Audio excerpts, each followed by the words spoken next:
Hello everyone! Yan! Nandito na tayo ulit sa ating panibagong topic. Maraming salamat, no? Sunod-sunod yung nagawa kong ngayon, content. Siyempre, sa dami ba naman, 144. Paano ko mahahabol? Kinumplit ko pa kung ilang ba dapat ang nagagawa kong vlog para mapulfil ko itong mga to. Anyway, yun nga. Bago tayo mag-umpisa sa ating topic for today, mag-share muli ako sa inyo ng aking mga notes at kung ano ba mga tutunan ko dito. Para makuha nyo rin. Try sa notes natin ito. Okay? So, nung nakaraan, yun nga, at sa mga nag-comment pala, nagpapasalamat ako. Maraming salamat sa comment nyo. Malaking tulong po yan. Siyempre sa mga taong makakabasa. At sa mga bagong nanonood, try nyo pong watch yung mga previous vlogs ko. Tignan nyo po yung mga comments nila. Pakakatulong po ito. To increase your belief. Anyway, dito tayo, sa notes ko, nakalagay dito ay do's. Nakalagay dito ay concentrate on your own lives, your own desires, and your own passions, and build families and lives that you love. Based on your true selves, your true natures, not what everyone else says is right. Kuha niyo po. Mag-concentrate po tayo sa kung ano talaga ang hangad natin sa buhay, kung ano ba ang desires, yung hangad yan, kung ano yung passion mo, like passion na ginagawa ko, mag-vlog, magbahagi sa inyo ng mga ganitong klaseng impormasyon para makuha nyo at magamit nyo sa inyong personal na buhay. Mag-build kayo ng pamilya kung wala pa kayong pamilya at buhay ng isang pamilya na minamahal mo at mamahalin mo kasi mahal mo yung sarili mo. Based sa iyong totoong sarili, di ba? Sa iyong totoong nature, kung ano ka talaga. Hindi dahil sa sinabi ng iba kasi ito ang tama. Okay? Hindi, kalba, mahilig kang mag-drawing, hindi mo maintindihan, drawing ka ng drawing. Pinasasabi nila, anong mangyayari sa'yo dyan? Wala kang kikitain dyan. Anong kapupulutin yan? Baka pulutin ka sa kangkungan. Mga ganyan, sinasabi kasi mga term na old. Look, tuloy ako. Pag naalala ko. Mga ganyan kasabihan kasi dati. Ewan ko ba? Diba? Siguro nakukuha niya may ibig kong sabihin. No? So yan. Yun na nga. Huwag kayong maniniwala o susunod sa mga sinasabi ng ibang tao na you think it's right. Ang isa sa pinakamagandang napanood ko nito is nung in-interview ni Ninong Rai si Kong. Kung paano siya nag-umpisa. Ang haba ng 2 hours yun pinanood ko una hanggang matapos. First time ko manood hindi ako nanonood nung Kininong Ray. Never ever. Kasi one time bumisita ako sa kakilala namin dito sa apartment na to. So, siyempre, minsan once na blue moon lang naman, nagdala ako ng beer. Ayan, inom kami. Sabi niya, ang ganda ng interview na ginawa ni Ninong Ray kasi kung wala kay Kong, walang Ninong Ray daw eh. Ganyan. So, pinanood ko, wala naman sa akin. Di kasi ako nanonood na talaga, di ko na ini-entertain ng sarili ko eh. Na manood ng ganito ganun. Kaya may reason, dinala ako ng aking spirit guide or what, or angels. Kaya mangyari yun. Nung pinapanood ko, hanggang sumabot na sa interview, ay bigyan to pala si Ninong Ray. Sabi, oh yan yung back of the something, back of the kitchen, something na sinasabi. Nung kinausap na si Kong, ang pinaka-point talaga kay Kong, nung sinabi niya na may natapos pala si Kong, tapos nung 2 years na siya nag-work, dumating daw yung moment na nakikita niya ng building, nagmumotor siya. Yung lumuko siya, hindi siya pumasok, nag-awol siya. Sabi niya, yun yung calling niya. Ayan, yung pinaka-point yun eh. Tapos, dumating yung part pa na lagi sila nag-aaway ng tatay niya. Siyempre, ang ganda ng mga sinasabi ni Kong na siyempre, at the end of the day, concern lang naman ng magulang tungkol sa bilang anak ko, anong mangyayari, ganito. Yun naman ang common talaga. And then, dumating pa yung part na may mga kakilala siya na, alam mo yung tinatawagan na siya kasi mangingibang bansa. Pero hindi sinasagot ni Kong. And then nalaman-laman ng tatay niya na hindi niya sinasagot kasi tinutulungan ng mga ibang bansa. Tapos nag-away na naman sila. Tapos sabi ni Kong, bigyan mo ako ng 3 months. 3 months. Ganon. Hindi niya alam basta nagbigay siya ng 3 months and then dahil doon nagkakaroon siya ng sense of urgency. And then 3 months later, hindi niya daw maalala. Kasi sa TikTok kinat eh. Doon buong buo sa YouTube eh. Ngayon may sa TikTok din ito eh. Hindi niya maalala kung 15,000 ba o 50,000 ang kinita niya. Kasi hindi ko mapapaliwanag sa inyo lahat, kinakat ko siya, no? Yung base sa nagiging aha moment sa akin. Pero mahaba pa yung kwentuhan nito. Pero specifically, kaya ko siyang ipaliwanag kung uulitin ko pag-take down notes ako. Dati kasi hindi ako nakapag-take down notes eh. Pero ito yung mga point na nakuha ko. Nasabi niya, may feeling talaga siya na merong something dito eh. Na unang-una niyang sumikat na video is nagkuha siya ng video, naghuhugas ng pinggan. Ang dami nakarelate. Puro siya sa Facebook pa lang before. Then after nun, transfer niya sa YouTube. Hanggang sa kumita na, nung kumita na daw, hindi niya daw maalala kung 15 ba o 50,000. 3 months later, lahat ng pera ang kinita niya binigay niya dun sa mga magulang niya. And then sabi niya, yun na yun. Yun. And then tinanong pa siya, paano siya mag-vlog? Kumbaga may mga script ba siya? Ito yung pinakamaganda eh. Ito yung pinakamaganda kasi sinusunod ni Kong yung sinasabi ng kanyang spirit, ng kanyang nararamdaman. Ito yung pinaka-biggest point na hindi alam ng iba, akala nila. Kumbaga kung nag-aaral kayo ng spiritual, nag-aaral kayo ng law of attraction, maintindihan niyo yung bawat sinasabi niya. Kaya nung nag-iinuman kami, grabe tutok ko nun. Hindi ako gumagalaw sa upuan ko kasi ang daming inputs na binibigay ni Kong talaga. Sabi ko, yung pala siya, may inspire ka sa kanya, ramdam mo sa kanyang spirituality niya eh. Na kahit akala mo puro kalokohan ang ginagawa, hindi. Yun yung mission niya eh. Yun yung sinasabi ng soul niya eh. Yun yung binibigay na download of information sa kanya para maging ganun siya. So, sabi niya, pag siya, dati daw, nung nagbablog siya, hindi siya naglalagay na dapat weekly, ganyan. Hindi. Sa pacing siya. Ayaw niya yung tipong napipressure siya, ipipressure siya. Hindi. Yun yung pinakatama. Yun yung pinaka-point. Na hindi mo kailangang i-push yung sarili mo. Kaya sinasabi lagi sa spiritual na hindi ko maintindihan na bakit sinasabi nila na you don't have to do anything. Yung pala yun. Kaya si Kung parang alam mo yung kalokohan lang siya. Akala mo pa ganun lang, napapa-joke-joke lang siya. No? Parang pa easy-go-lucky lang. Hindi. Sinusunod niya yung pinakatamang mechanics. Yun yung point. And then, sabi niya, nung di ba nung pandemic, nasa isang mansion sila, something ganyan, hindi niya daw maintindihan. Basta ang galing niya lang daw tumutok ng video kung saan. Ganyan. Tapos, diba marami silang magtutropa, magkakaibigan sila pa rin, di ba? Na Boss King and so forth, yung kapatid niya, na along the way, nung tuwing nagbo-vlog sila, basta shoot lang. Kung anong moment, walang script yan, kung ano lang lumabas, ganon. Ang tawag ko dun, mastermind. Na hindi naintindihan lahat. Kapag ang lahat ng tao, kayo, ako, magkasama tayo, o tropa tayo, sige, sabay, kuha lang ng video, whatever it may be. Kasi ang question dito ni Ninong Rai, mahirap ba i-handle yung maraming tao sa pagbablog? Kasi iba-iba klaseng mindset meron sa inyo. Sabi ni Kong, hindi, mas napadali pa nga eh. Alam mo kung ba talaga napadali? Kasi wala silang sinusunod na script. Kung ano lang talaga ang lumabas. Naturally. Yun. So yun. Anyway, magaling si Kong ganon ang view kung saan itututok yung video. Alright? Kung kanino yung highlights. And then, eventually, habang tumatagal, nakakabuo sila ng kanilang strength. Strength ni Gento. Strength ni Gento. Strength ni Gento. Ganon yung nangyayari. Hanggang sa nabuo yung grupo nila. Hanggang ngayon, tuloy-tuloy sila.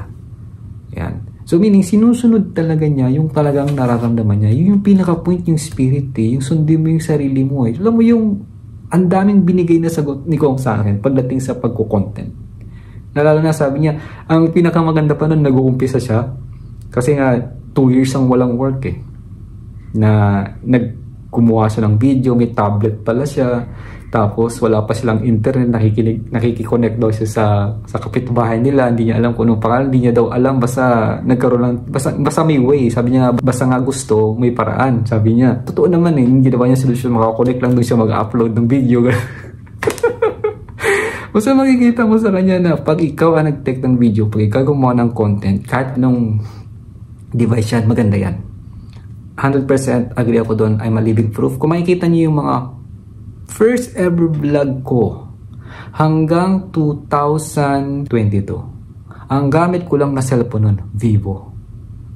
Nung umabot ng 2022 ng siguro mga June, July, saka ako nagpalit ng iPhone 13. Ito iPhone 13 na gamit ko. Pero tignan niyo yung camera, maganda diba? Yung video, yung nasa probinsya pa ako, nakita niyo yun? Yung unang-una kong vlog na law of attraction, Vivo lang yun. Vivo na parang kamukhang iPhone 10. Dati nung lumabas yung iPhone 10, di ba? Wala nang mga buttons. Yung gano'n. Nagustuhan ko isa. Binili ko yung Vivo na yun. Nakalimutan ko anong klaseng Vivo na yun. Wala na. Nabasag ng anak ko eh. Pero yun lang talaga gamit ko. Ang ganda ng kuha. Okay naman siya. Yung sound. Maganda yung video. Tapos ang gamit ko yung front camera lang. Oo. Yun. So doon nag-start ang lahat sa Vivo na yun. Sa cellphone na yun. Ito nga iPhone 13 ang gamit ko. Anyway, yun na nga, ang haba na napaliwanag ko. Yun po, kung gusto nyo mapanood, hanapin nyo yung video ni Ninong Ray. Ray, yung di ba yung luluto? Yun, panoorin nyo siya, nandun yung story. Kumbaga ang una lang, nagluluto muna, pinapaliwanag ni Ninong Ray, may mga joke-joke pa silang ginagawa. Sa kumain sila ng A5 yata na beef ba yun? Beef ba o pork? Something na ganun, na karne. Panoorin nyo siya. Maganda. Okay, next. May question ako dito. Umpisa nung sulat ko nga to that time. Sabi ko sa sarili ko, ano ang true self ko? Sabi ko, focus on being who you are. Sabi ko nga. So kakagento ko, yan, sinulat ko yan, oh. Wala lang date eh, pero ito yung mga tayo na parang, sabi natin, October 10, 2024 nag-start. October 10, 2024. Last year, Thursday.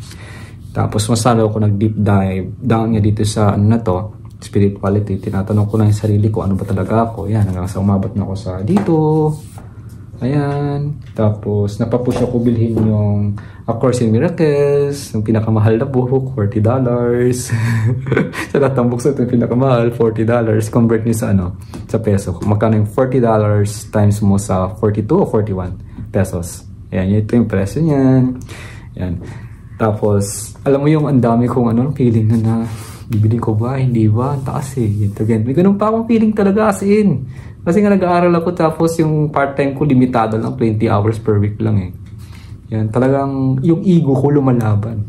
Sabi ko, hindi, bibilin ko na. Hindi. Nung nabili ko na, yun na. Wala na. Oh. Ano ka na ngayon, ego? Ang dami mong sinasabi sa akin. Wala na. Yan na, nandyan na. Nung tapos, natatakot pala siya na malaman ko ang katotohanan. Pinipigilan niya ako. Kaya lalo kong nalalaman. Anyway, yun na. In your modern and ambition-driven world, feel that if only they could find the career that will make them somebody, make them something, then all will be okay. Ayan. This is true. Dito sa mundo natin, kung manonood ka, kasi talamak yung yung sinasabing, what do you do for a living? Parang ang laging ni-interview nila lahat ng mga may naka-Porsche, naka-Rolls-Royce, naka-Ferrari, at kung ano-ano pa. Di ba? Common yung ganyan eh. What do you do for a living? Hindi nila kinakausap yung mga mahirap na what do you do for a living? Diba? So, lalo na yung mga babae, nagagandahan yung suot, yung ganito ganon, yung katawan, yung mga nag-gym, ganito ganon. Talamak. Kaya nga hindi ko ini-entertain yung sarili ko na. Ini-stop ko yung mga ganyan. No? Ngayon, sabi nga dito, sa modern world dito, yung sinasabing ambition-driven, no, na nakakaramdam ka na kung maganda lang ang karir ko, kung maganda lang ang trabaho ko, kung nakapagtapos lang ako, kung nagagawa ko lang din sana ang nagagawa nila. Mga ganon yan eh, mga sinasabi, kung na ganyan din sana ako. Yung kino-compare mo ng sarili mo sa kanila. Na pag ikaw lang ay magiging somebody, makikilala ka, you will feel different. Make something, tapos pag naging ganun ka, okay ka. Ako na nagsasabi sa inyo, no.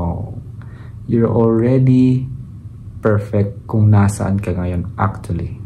Sa paglunood mo nito, ibig sabihin na sapat ka na rin ng being extraordinary or exceptional. Magiging exceptional. We're not aiming to become a normal o common sa mga ganun, but being exceptional. Ba't ko sinabi yan? Ito yun eh.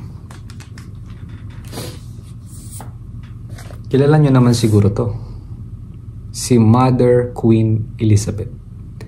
Nandito din si John Lennon. Nandito din si Princess Diana. Lahat yan mga sikat. Si Michael Jackson. Si Albert Einstein. Yung Prime Minister. Yung Presidente dati sa US. Si Kennedy. Ayan. Ito yung 5 times award winner sa musika. Larangan ng musika. Yan. They are somebody. Ito pa, si Marilyn Monroe. Symbol of a sexual body. Napakaganda. Yan. Alright? Now, lahat ba ng sinabi nila, they are really feel like they are somebody? They think na, do you think na talagang naging super successful sila despite of everything na mga monies na meron sa kanila? Despite of everything na marami ng paparazzi, lahat ng galaw mo, hinahanap ka, sinusulat ka sa kung ano-anong blogs, newspaper. Do you think okay talaga? Do you think talaga na pag ikaw ay sikat isa kang artista ay everything is okay? Na kung maging ganun lang ako, kung sikat lang sana ako, na feels like nga dapat, okay, pag nakikita ka, pakalat ng tao, maraming umiidolo sa'yo, lagi kang pinag-uusapan, ganito, ganun. Do you think yan talaga? Hintayin nyo pag nabasa nyo to. Sana mabasa nyo. After may ginagawa akong bago kasi ngayon na itong book na to, gagawin ko siya nung meron kasi ako nakitang device ko yun na kumbaga babasahin, gagawing audio. Habang binabasa mo siya, no, merong audio. Sabi natin, actually may PDF nito Habang binabasa mo siya, may nagbabasa para sa'yo. Susundan mo na lang para mas mabilis mo siyang mababasa at maintindihan. Kasi hindi lang isip ang nagbabasa, may nagpasasalita pa sa'yo. So double na, maganda, malaking tulong. May bago ko na-discover kasi yun yung ginagawa ko. Kaya niisip ko, gagawan ko siya ng audio. And then niisip ko rin na, di ba wala nga namang Tagalog books sa mga gento. Inisip ko pa kung anong unang-unang book ang uunahin kong gagawing Tagalog. Ayan, itatranslate ko sa Tagalog. Pero syempre, nandun na lahat ng effort and value na ginawa ko. Time and effort. I will charge you na, ha? Pagdating sa gano'n, ha? Ang dami ko nang binigay na libre. I will charge you na pag gano'n, ha? Sa Tagalog, ha? Sa Tagalog. Oo. At syempre, I'm really investing a lot of time. Syempre, nag-invest din ako ng money. Iba pa rin kasi pag kayo ay nag-invest as well, mararamdaman nyo yung halaga noong inyong pinag-aaralan at pinag-i-investan. But anyway, hindi ko alam kung kailan pa. I don't know when, I don't know how. Hindi ko alam kung ba't doon ako tinutulak ngayon, which is na-download ko lang noong nakarang araw na binigay sa akin ng aking spirit guide na yun yung gagawin ko. No? Yan. Anyway, tuloy tayo. Ngayon nga, dito sa mundong to, kung naramdaman lang na maging okay, kung maramdaman ko lang na maging ganun, na sana ganito, ganyan, iba ka. Kaya ako nasasabi to, personally may ganun akong mindset before. Nung nabasa ko to, sabi ko, okay, gets ko na. Yun pala talaga. Iba ang reason ko ba't ako nasa mundong to. Mas inalam ko kung ano talaga ang pagkain ng aking spirit. Ano talaga ang gusto ng spirit ko. Ano talaga ang pinakagusto kong gawin. Yung ginagawa na kung saan hindi ko na namamalaya ng oras. Dahil sobrang saya ko. Hindi ko nararamdaman ng gutom, hindi ko nararamdaman yung uhaw, hindi ko nararamdaman ng kahit na ano. At wala akong pakialam sa nangyayari sa paligid ko kasi I really like what I'm doing. That's what you call passion. Ito ang ginagawa ko ngayon. No? 9:40 na pala. Nang umaga dito. Hindi ko napansin. Kanina nag-start na ako, maaga pa. Anyway, next, this is an ego talking a little else. So, kapag ganun tayo, dapat maging somebody else tayo, may ganito ganun, it's just our ego na nagkukwento o may sinasabi about sa pagiging maliit natin. Not the bigger self. Okay, next, big point. What you come to review your life after you have passed over after death, there will not be one object you will recall or even desire to recall. Ano ibig sabihin nun? Pag tayo ay dumating na doon sa afterlife, o sabihin natin nag-transition, sabihin natin namatay ka na, hindi naman talaga namatay, no? Namatay na tong katawan, bumigay na, naging spirit ka na, babalik ka na doon sa source. Ang review ng buhay mo, mabibigay kasi ng review yan Di ba nabanggit ko naman to last vlog about sa kay Jesus Christ ngayon, sinabi niya tungkol sa mga naalala mo. Yan, di ba? Na dito, ang review ng buhay mo, once na ikaw ay lumipas na, never ever mo maaalala ni kahit isang object tulad ng laptop, tulad siguro ng book na pinili ko, o siguro yung mga information na natutunan ko dyan.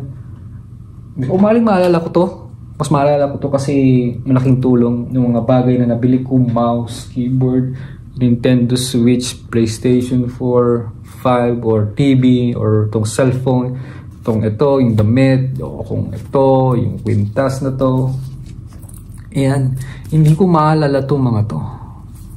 Hindi yan. Wala yan. No? Sabi dito, there will not be one object you will recall or even desire to recall. Hindi mo na nga siya maalala, hindi mo rin hahangarin na alalahanin siya. All you will remember, lahat ng maaalala nyo, are the relationships you had, and if you love well enough, ang pinaka maalala mo ay yung mga relationship na binuo nyo sa akin, sa iba, sa inyo, sa sarili nyo, sa pamilya nyo, sa mga kaibigan nyo, at sa ibang tao. If you love well enough, kung binigay mo yung love mo sa kanila ng mabuti o well enough, yun yung pinaka-importante, na kahit pinapagalitan ka ng mga magulang mo or kung ano man sinasabi nila, still pumapasok sa iyo. Yun nga lagi kong sinasabi yung 5. You're still self-aware kung sino ka. Aware ka na hindi talaga yan sila dahil alam mong totoong likas silang pagkatao. Pangalawa, you are forgiving. Pinapatawad mo sila kasi hindi nila naiintindihan. Pangatlo, you are loving. You still love them because you forgive them kasi hindi nga nila alam. At ang binibigay mong meaning or interpretasyon sa ginagawa nila sa iyo ay pagmamahal. Kino-convert mo, pinapalitan mo. Ang pang-apat na to, yung pang-apat, is about still you're using the compassion. You're understanding them. Na inuunawa mo. Compassion, yung ginunat-kakli, sabi ko nga kanina, di ba? Self-aware, still, pinasok ko na yung compassion. Yung pang-5, makukuha mo pa rin maging mabait. Despite of everything na sinabi nila sa yung masasakit, na hindi totoo, na hindi nila naiintindihan ang sinasabi nila kasi hindi naman yun talaga sila. Then all of us are love. All of us are care. All of us are always expression of good. Yun naman talaga tayo eh. Yun yung pinakatotoong tayo, yung spirit. Hindi yung nakita lang natin na ginusgahan ka na. Yung isa pa, ang pinakamatindi pa pala, actually may pang-anim is yung pagiging non-judgment. Wala kang huhusgahan na kasi ganun ako, inaamin ko sa sarili ko. Marami akong tinulungan, hindi hinuhusgahan ko na pala. Na I'm expecting na dapat may balik. Tinulungan ko tapos nung ako nung humihingi ng tulong, hindi na ako matulungan. It's a judgment pala yun. So kung may ganyan kang nararanasan, gamitin mo yung 5 or 6 na to. Uulitin ko, first you have to be really self-aware. Maging aware ka sa sarili mo, sa isip, sa salita at sa ginagawa mo. Maging aware ka sa sinasabing forgiveness. Patawarin mo yung kapwa mo, patawarin mo yung nagsabi siya ng gento, patawarin mo rin yung sarili mo. No? Yung mga unconscious tayo na kusang lumalabas dyan na naghuhusga ka out of note. Pumipitik ang bilis nga kasi nga diba sa spiritual world walang oras. Iglap. Naiisip mo. Maging aware ka. Kaya self-aware muna eh. Maging aware ka. Pag maging aware ka na naiisip mo yon, forgive yourself. Sasabihin mo, ano na naman to? Nanghusga na naman ako. I'm sorry self.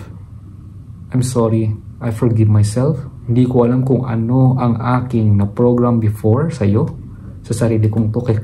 Kaya naiisip ko yung ganyan. I forgive myself. Patawarin mo ko. Pangatlo, be loving. Pakiramdaman mo yung love after mo mapatawad ang sarili mo. Papakita mo, pag love kasi, hindi mo gagamitin yung mata mo, tenga mo, ilong mo, bibig mo. Wala kang huhusgahan eh. It's just love. Ramdam lang talaga siya. Feeling of goodness. Pag ginamit mo pa naman to, puro makikita mo, puro kagandahan. Pang-apat, compassion. Na uunawain mo sila, iintindihin mo sila na kung ano man sabihin nilang pangit sa'yo, sasabihin mo sa sarili mo na hindi ako makikinig sa'yo. Sa sarili lang hindi talaga ako makikinig sa'yo dahil ang alam ko, hindi yan ang totoo mong likas na pagkatao. You are a loving person. You are a caring person. You're just program lang talaga silang iba't ibang klaseng masasama o pangit na mga salita base sa kanilang past experiences, mga napakinggan, napanood at kung ano pa. And yung pang-5 is being kind. Despite of everything, nakukuha mo pa rin maging mabait sa kanila, nandiyan pa rin respeto mo, okay ka pa rin. And lastly, yung pagiging non-judgment. Wala ka talagang huhusgahan sa kung ano man ang mangyayari. Non-judgment at all. Walang husga sa sarili, walang husga sa kanila. Walang husga sa bawat bagay. Walang panghusga. Subukan nyo, this is a practice. Sabi nga, it's a 5 minutes to learn, but a lifetime to master. Pero possible siya. Dati ang pinapamaster ko sa inyo, lalo na sa mga old subscribers ko, yung matagal na hanggang ngayon dito pa rin na sumasubaybay sa akin, ay yung 5 basic foundation. Unconscious competent ba kayo doon? Yun yung tanong eh. Yung who do you listen to, teachability index, training balance scale, first steps when learning new information, and master the first 4. Pag sinabing unconscious competent, nasasabi mo siya diretso nang walang loading sa isipan. Automatic na. Hindi mo na kailangan tingnan yung notes mo, automatic siyang lumalabas. So ngayon dito naman, ang pinapamaster ko, gagawin natin yung 6 foundations sa spiritual. Self-aware, forgiving, loving, compassion, kind, and non-judgment. Pang-anim. So yun po ang 6 foundation ng spirituality na tutunan ko. Kasi pag meron tayo niyan, we are going to the higher vibration in life. Alright? So yan. Again, dito nga, all you will remember are the relationships you had, and if you love well enough, all things you own and work so hard for, sacrificing time with friends and family are absolutely meaningless in non-physical. So, ulitin ko, lahat ng maalala natin is yung relationship na ginawa natin at yung mga minahal natin well enough. Lahat ng mga bagay na meron sa atin, yung pinagtrabahuhan mo so hard na sinakripisyo mo yung oras mo sa friends at sa pamilya. Di ba sabi, I have to sacrifice para lang tayo mabuhay. Hindi pala yun yung maalala mo. No? Are absolutely meaningless. Walang kwenta po yung mga sakripisyo at pagsisikap. Now, we work hard for it sa non-physical pag tayo ay bumalik doon. Lahat ng paghihirap na ginawa mo, lahat ng oras na binigay mo, na paghihirap na sinasabi mo, you have to sacrifice first. Walang kwenta pag nandun na tayo. Well, ito, pruweba. Basahin nyo yung book na to kung gusto nyo talagang malaman. Great minds speak to you. Lahat ng mga may pera, may yaman, ibang achieve sa buhay, billions of money, and so forth, nandito. Okay? Nandyan yung pinakawento. Babasa nyo, dun yung maintindihan. Okay? And you can waste your entire life searching for some kind of salvation in the wrong place. Yeah, maghahanap ka, kumbaga, pag lagi kasing nag-work hard, nag-sacrifice ka, parang hinahanap yung bagay na parang tutulong sa'yo, na makakapagsalba sa'yo sa buhay. Nandito din, kinuwento ni Marilyn Monroe ng story niya. Kahit yung isang singer na 5 times winner award, na kasi nga sa sobrang yaman, daming pera, hindi ko na kwento, basahin nyo na lang. Hahaba eh. Marami akong pwedeng ikwento, hahaba na naman ang oras natin. Next dito is encourage yourself and all those you love and care about to share your feelings. So encourage mo yung mga kasama mo about sa ano pa lang, hindi yung ano yung masasabi mo, hindi. Ano pala ang naramdaman nyo after nyo narinig to? Ano pala ang naramdaman mo after mo mapanood to? Yung something na ganun. Kasi pag tinanong mo yung isip, what do you think? Ang magti-trigger dyan yung mga past experiences nila, mga naalala nila. Pero pag sinabi mo, ano yung naramdaman mo after mo napanood to? Ano yung naramdaman mo after mo mapakinggan? Ang tinatanong mo dyan yung talagang totoong sarili nila eh. Yung naramdaman nila. Kaya iba yung energy kapag nag-umpisa dito, inisip mo saka pumasok and then naramdaman mo. Iba yung nagsimula mismo ang energy sa puso mo na bago lumabas. Magkaiba yun. Yun yung napansin ko eh. The more na nagsimula sa puso, ikaw talaga pinakaramdaman mo. And then, syempre, yung focus, yung intention mo, yung energy mo, pinapapasok mo kasi dito sa nararamdaman mo, tapos pinapaangat mo eh. So meaning, dinidig mo o kinakausap mo na yung soul and spirit mo, yung nararamdaman mo. And then you're trying to explain. Kung hindi mo ma-explain, yung sinasabing, hindi ko mapaliwanag kasi feeling. Kaya lang nangyayari yun dahil yung vocabulary ay kulang pa na kailangan mong i-improve. Kaya nga lagi ko na sinasabi, magbasa ng book para tumaas yung vocabulary. Kaya maraming tao na hindi ma-express ang kanilang talagang gustong sabihin, naiiyak na lang, hindi mapaliwanag kasi kulang sa vocabulary, hindi nila ma-express or masabi. Pero kung you have well enough vocabulary tulad ko ng ganito, napapaliwanag ko sa inyo. Napapaliwanag ko, nasasabi ko. Diba? Kahit magkita tayo personally, kaya kong i-express sa iyo yung talagang totoo kong nararamdaman at kung ano lang naiisip ko na passing na experiences na dadagdagan ko pa ng feeling ko, ma-express ko siya. Kasi I have well enough vocabulary na sa sarili ko. Kakabasa ng book, kakakinig ng audio, palit-ulit, kahit nung umpisa ako sa wala, nung umpisa naman ako na mababang vocabulary ko, alam ko lang Bisaya at Tagalog, ayaw ko pa mag-English dati, ayaw ko mag-English, naiinis pa ako dati mag-English, naartihan ako, at kung ano-ano pa. Pero hindi. Everything changed. Kailangan mo talagang baguhin ang sarili mo in order for you to express what you really feel. Well, yan nga. Tulad ng sinabi ko sa inyo, words are confusing. Sobrang confusing siya kung hindi mo in-improve ang sarili mo at to find it out kung ano yung sinasabing pinaka-accurate base sa nababasa mo, nakikita mo, napapakinggan mo. Yan. So, kung may ganun ka kasi, magkakaroon ka na ng point na parang nababasa mong buhay. Kaya meron akong book dito, nakalagay ay Read Life Accurately. Nung ko siya naiintindihan na ginagawa ko pala to. Na mahilig ako mag-connect mga dots. Tingnan mo, pag ako nagpaliwanag, nakukunik-kunik ko lahat, diba? Tuloy-tuloy.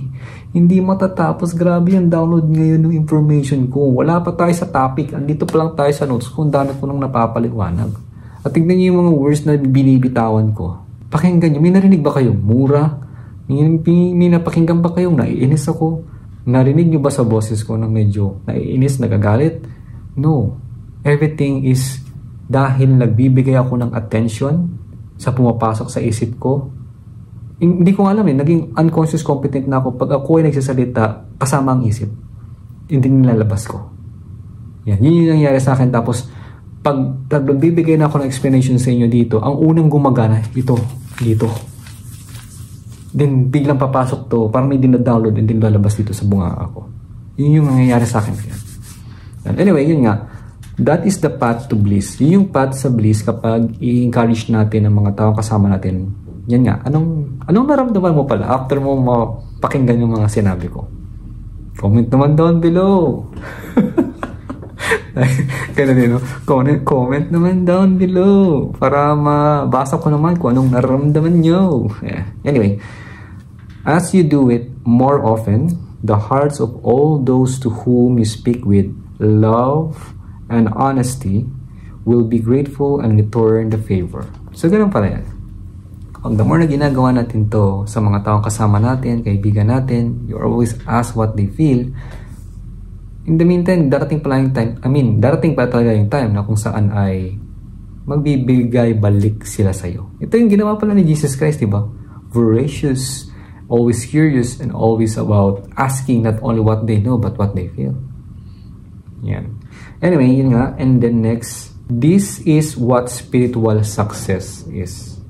Ito yung totoong sinasabing success spiritual. The true appreciation of the beauty of now. Ang totoong pagpapasalamat sa kagandahan na kung anong meron ngayon. Nung pinapasalamatan mo ngayon. Papasalamat ka ba? Napanood mo to ngayon? Ganun no? Ako nagpapasalamat ako kasi nakapagbahagi ako sa inyo.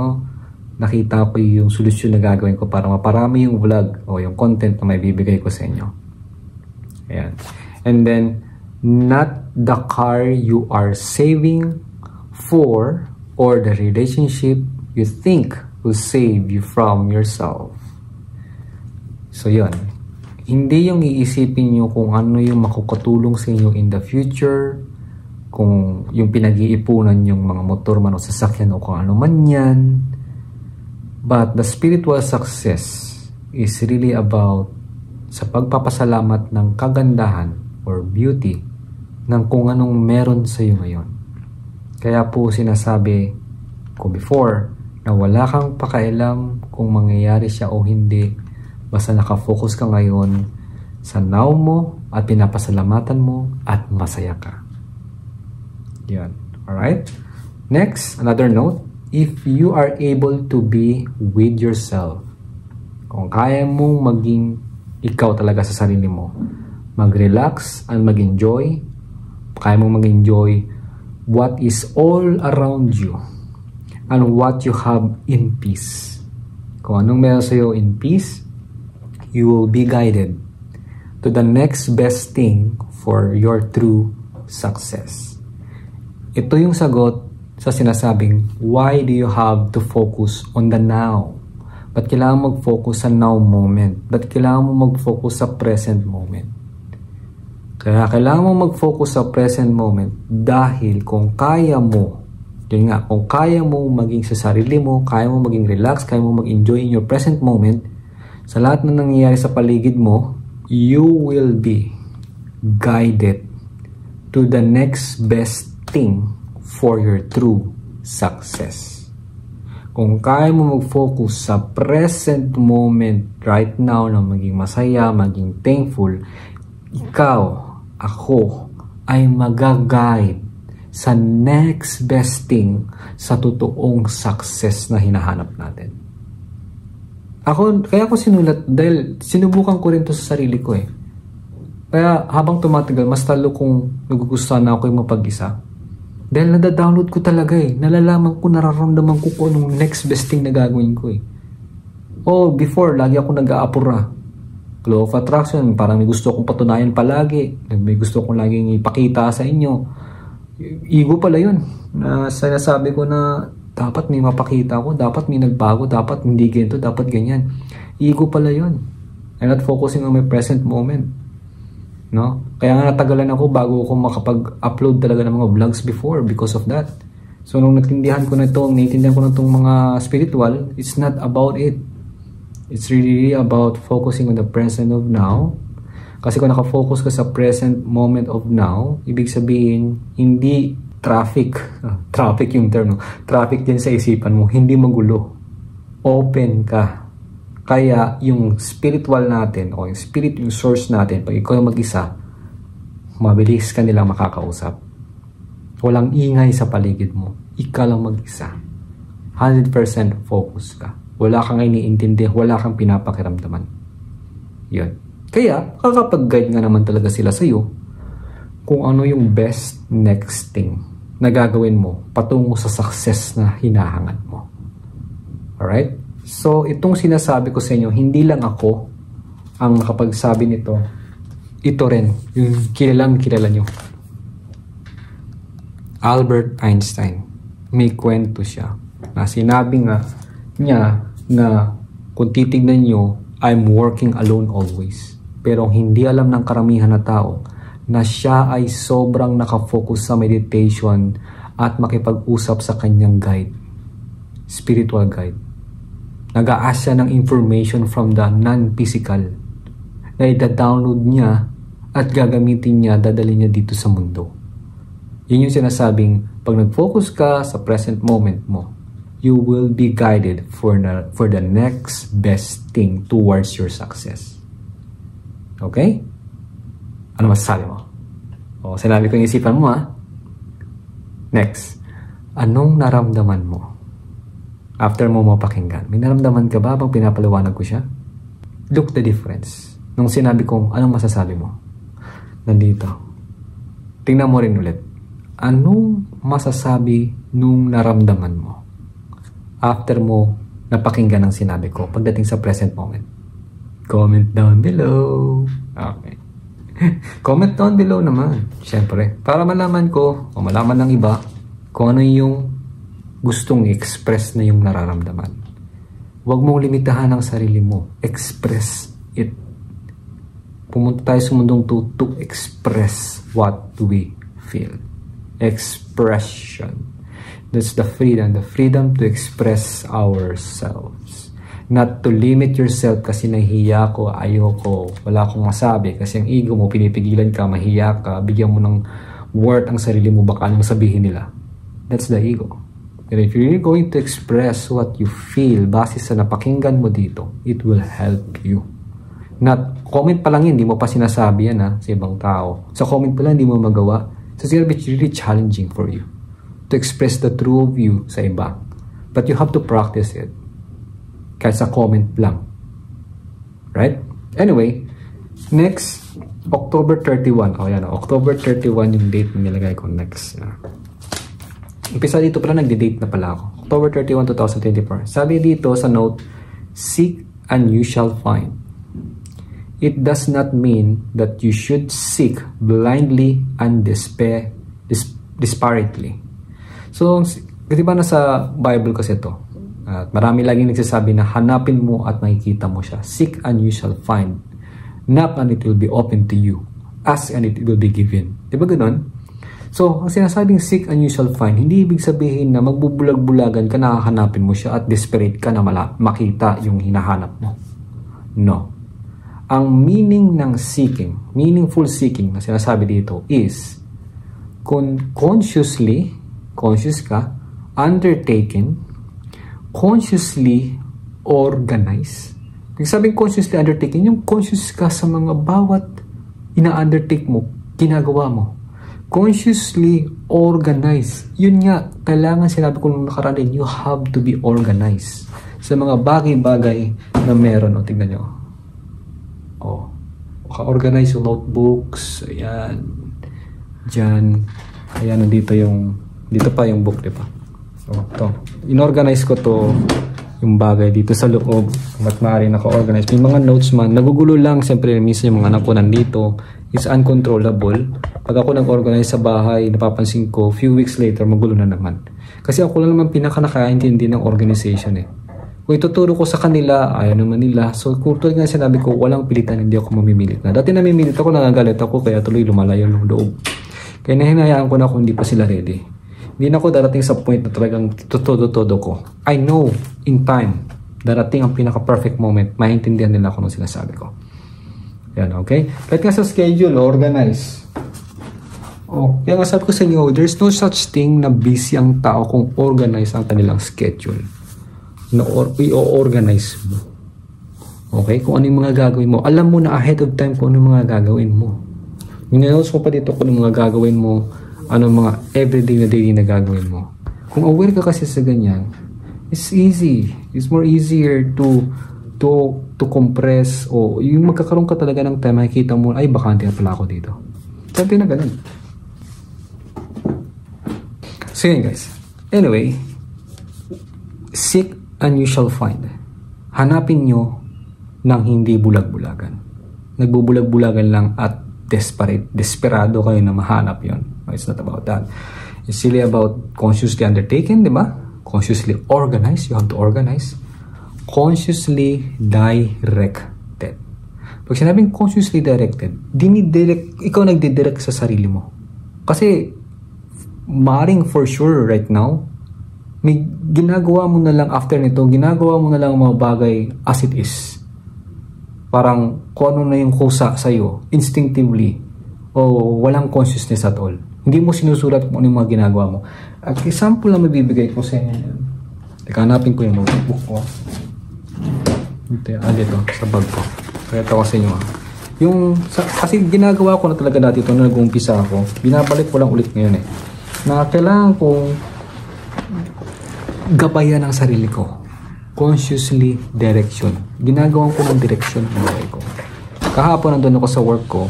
Sabi ko, sige nga, gabayan ko na itong sarili ko para aware ako kung anong mga pinagkagagawa ko. So, dito kahapon nagsulat ako. February 10. Yun yung mga ginawa ko. Tapos, sa work, nag-message ako. Tumawag ako kay Marco. Actually, nag-order ako ng gento. Ganyan kasi ako nag-order, ganyan. Tapos, kinonfirm ko pa sa kanya. Sinulat ko ilan yung in-order ko. Ayan. Tapos nun, sabi ko, food na mga kinain ko today. Sinulat ko rin dito. Note, sabi ko dito, maganda ang feeling after mag-ask for guide. At guide sa lakas na ma-fulfill ang lahat. Kasi nag-ask ako sa angels ko and guides ko na tulungan nila ako for today to guide me na magawa ko lahat ng mga kailangan kong gawin. Bigyan niyo ako ng lakas. Ang ganda sa pakiramdam, yung Kundalini meditation pala, may Kundalini meditation kasi akong ginagawa, pinapakalma niya pala ang heartbeat and respiratory ko. And then, pumapasok na pala ako sa alpha state kapag nagganon ako. Yan, lagay ko rin dito. Yun yung parang point. Sa law of attraction, number 1, lagay ko pa, masarap sa pakiramdam ang nakakakita ako ng 70-inch na TV at PS5. Sarap. item, you know. Hindi, nung makalangan kasi pumunta ako doon sa Walmart dito. Pag nakikita ko, sabi ko, ibang klase pala, no? O, alam ko it's sa item, pero hindi ko naman siya desperately na hinahangad. No, it's just like, I don't know, I just feel good looking at it. Dahil siguro sa dati kong nakaraan na programa na kaka-dream building ko. Mahilig ako sa PlayStation 5, mahilig ako sa TV, and then after nyan maisip ko, hindi ko naman kailangan entertain yung sarili ko. Ba't ko nga ba talaga bibilin to? Napapakanan din ako, I just feel good seeing it. Ang galing, awesome, ganyan. Pero at the end of the day, maaaring bilhin ko, maaaring hindi, I don't know, kung mabili ko siya, there's some sort of games na mga gusto ko lang laruin. Hindi lahat. Actually, marami akong games na dinownload din hindi download, binili ko talaga sa tawag dito, sa Steam. Sa Steam. Ang dami akong binili. After nung nag-spiritual ako, hindi ko tuloy malaro lahat kasi sabi ko nga, hindi ko kailangang entertainin sa sarili. Ilang libo lang nabili ko. Anyway, ayan, meron pa ako dito. May mga down na ako. Done sending kasi meron nag-audit na nakaraan sa work namin. Ang dami kong notes na ginawa.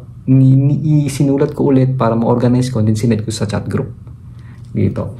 Yan, sa pagka-uwi, sabi ko makinig ako sa audio, magbasa ng book. Mas mabilis kung natatapos yung pagbasa ng book kasi may bago kong ginagawa ngayon.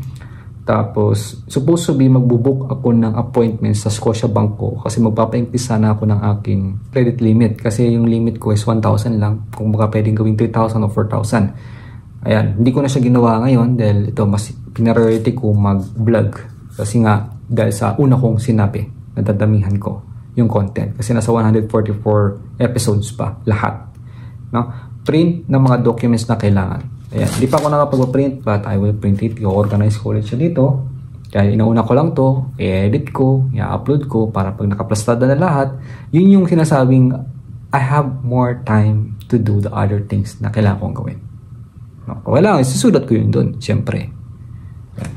Yun yung sinasabing you have to direct yourself. Didirektahan mo. So mamaya, isusulat ko dito kung anong ginawa ko today. Pagkagising ko, kasi kagabi pa lang, iniisip ko na rin na mag-vlog agad ako. Sabi ko, ito lang yung opportunity ko na simula nung umuwi kasi yung manager namin sa India. So, malaking responsibility right now. Monday to Saturday na ako nag-work. Every morning pa, ito lang yung araw na kung saan 2 o'clock ang pasok ko mamaya. 10:10 now. Angel number 10:10. Sakto pagkatingin ko 10:10. Yan. So, ito lang yung opportunity na ako makapag-vlog. Sabi ko, okay, damihan ko na agad. Para makapag-share ako sa iyo, naka-prepare siya. Ayan. And then para after ma-upload to, ma-edit ko, then gagawin ko yung next. Kaya after this, lahat ng mga ginawa kong content, i-edit ko na agad siya, i-prepare ko siya, ayusin ko siya. Along the way, papasok sa work, nag-edit ako. Ayan. Mabilis na naman edit, simple naman kasing edit ko, wala akong masyadong dinadagdag na kung ano, diba? Anyway, so yun yung sinasabing direct. Consciously direct yourself. Right? The goal must be formulated, clearly, and kept in mind. Yan. So yung formula na ginagawa nyo sa sarili nyo o yung goal nyo ay gagawin nyo ng formula at kailangan klaro at nasa isip, naka-kept in mind. Alright? So hanggang doon muna. Mahaba na pala. Notes pa lang yun. Dami kong sharing na agad sa inyo, no? Bago tayo mag-umpisa. Ano masasabi nyo? Masasabi na naman, no? Tinitira ko na naman ang naiisip nyo. Ano masasabi nyo? Pero yun nga, anong masasabi nyo base sa mga past experiences nyo at ito, narinig nyo to ngayon ulit? Ano ang inyong maibabahagi? Please comment down below, let me know. And then, kumbaga, sabihin natin, magko-comment ka, ito po ang masasabi ko. Ito po ang masasabi ng aking nararamdaman. Try to do that. Makikita mo yung difference. Okay, so yun, umpisa na natin po ang ating next topic for today.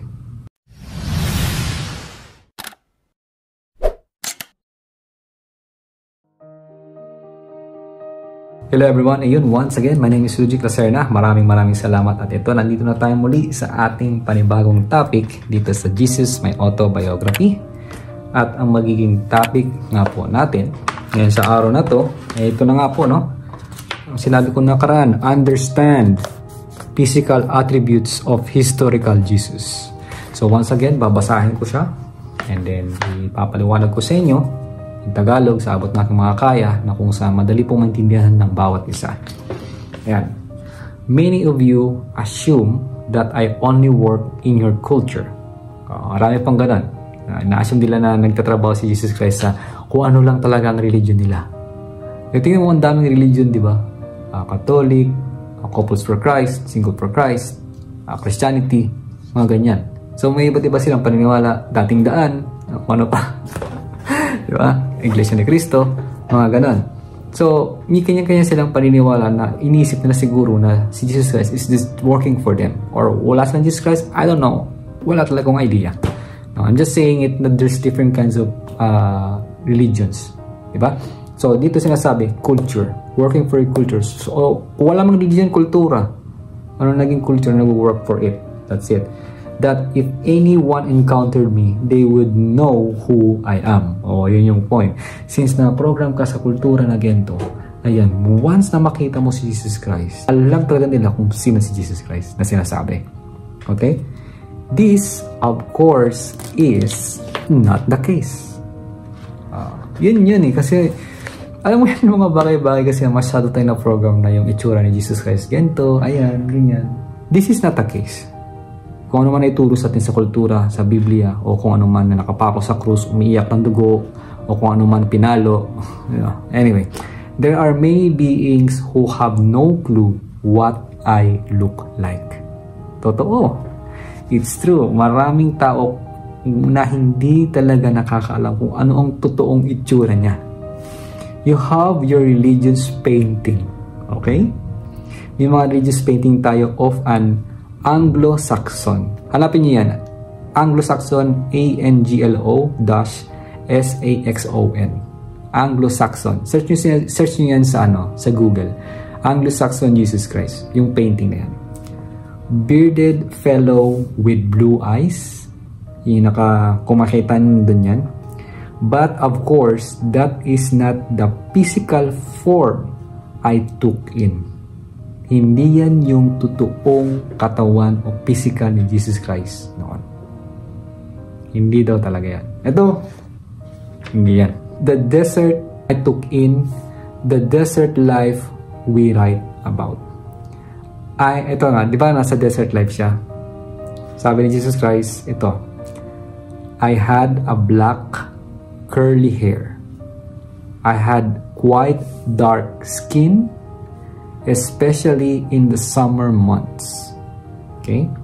And I was not predisposed to wearing my hair very long. Di ba? Hindi siya talaga nag-wear lagi ng mahabang buhok. It was unruly. I was often outside, lagi siyang nasa labas, and I kept it a little shorter than your images of some portray. Ayan. More shorter. Okay? Yung buhok niya. So, even if I met you today, kahit makita natin siya ngayon, you would not recognize me as this being that you consider Jesus. Kahit makita natin siya ngayon, ganyan, dahil sobrang linis at sobrang ganda, pag nakita nga naman natin siya, hindi natin siya marirecognize as Jesus. Okay? I may show up in your dreams. Pwede siya magpakita sa panaginip natin in that form merely to give you the message that it is me. Pwede siya magpakita sa dreams natin sa form lang. Sa form na ganyan, para mapakita lang, mabigay niyang mensahe sa atin. But when I choose to project my astral form into the physical world, pero kung pipiliin niya na i-project ang kanyang astral form dito sa physical world na ito, I am not usually recognized as the being that I am, which suits me just fine. Kuha niyo po?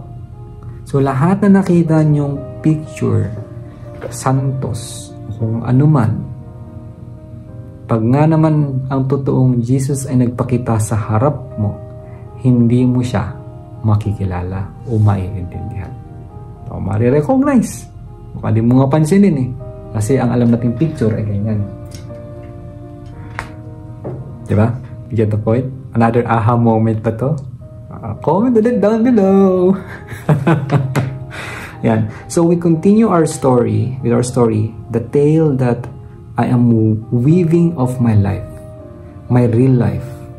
Okay, ang kinakwento dito ay yung totoong life, not the fantasy life that is built in mystery.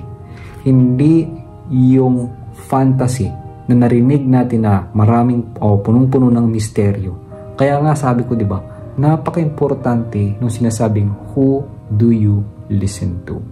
Kung makikinig ka na lang lamang, doon ka sa taong totoong nakakita, nakaranas, naka-experience, naramdaman, nakaisip, doon ka mas makinig.